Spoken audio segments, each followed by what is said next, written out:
ಅಂತೂ ಇಂತೂ ನಮ್ ತಾವು ಬಂತು ಈ ಸೌದೆ ಒಲೆ. ಹೆಲೋ ಫ್ರೆಂಡ್ಸ್, ಇವತ್ತು ಮಾಡ್ತಾ ಇದೀನಿ ನಾನು ಈ ಸೌದೆ ಒಲೆಯಲ್ಲಿ ವೆಜಿಟೇಬಲ್ ಬಿರಿಯಾನಿ ರೆಸ್ಟೋರೆಂಟ್ ಸ್ಟೈಲ್ ಅಲ್ಲಿ. ನೋಡಿ, ಫಸ್ಟ್ ಹಾಕತಾ ಇದೀನಿ ಎಣ್ಣೆ, ಗರಂ ಮಸಾಲ, ಚಕ್ಕೆ, ಇಲೈಚಿ, ಲವಂಗ, ಆಮೇಲೆ ಈರುಳ್ಳಿನ ಸ್ವಲ್ಪ ಬ್ರೌನ್ ಆಗೋ ತನಕ ಫ್ರೈ ಮಾಡ್ಕೋಬೇಕು ಈ ತರ.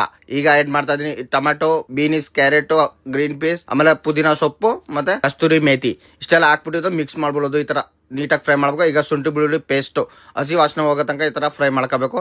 ರುಚಿ ತಕ್ಕಷ್ಟು ಉಪ್ಪು, ಚಿಲ್ಲಿ ಪೌಡ್ರು, ಧನಿಯಾ ಪೌಡ್ರು, ಆಮೇಲೆ ಅರಿಶಿನ ಪುಡಿ ಇದು ಹಾಕ್ಬಿಟ್ಟು ಸ್ವಲ್ಪ ಹೊತ್ತು ಫ್ರೈ ಮಾಡ್ಕೋಬೇಕು. ಈ ಥರ ಮಿಕ್ಸ್ ಮಾಡಬೇಕು.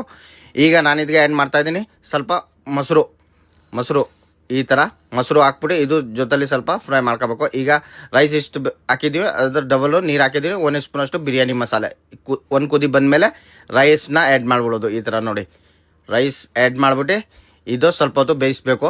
ಈ ಥರ ಒಂದು 80% ಬಾಯ್ಲ್ ಆಗ್ಬಿಟ್ರೆ ಅವಾಗ ಇದು ದಮ್ಗೆ ಮಳಗೋದು. ನೋಡಿ, ಈ ಥರ ಆದಮೇಲೆ ನಾನಿದು ದಮ್ಗೆ ಮಳಗ್ತಾ ಇದ್ದೀನಿ. ತಂದೂರ ಮೇಲೆ ಒಂದು ಬಾಳೆ ಎಲೆ ಹಾಕ್ಬಿಟ್ಟು ಮೇಲ್ಗಡೆ ನಾನು ಸ್ವಲ್ಪ ಕೆಂಡ ಹಾಕತಾ ಇದ್ದೀನಿ. ನೋಡಿ, ಈ ಥರ ಕೆಂಡ ಹಾಕ್ಬಿಟ್ಟು ಈಗ ಅದು 15 ನಿಮಿಷ ಆದಮೇಲೆ ನಾನು ತೆಗ್ದಿದ್ದೀನಿ. ನೋಡಿ, ಸಕ್ಕತ್ತಾಗ ರೆಡಿ ಆಗೋಯ್ತು biryani, veg biryani restaurant style.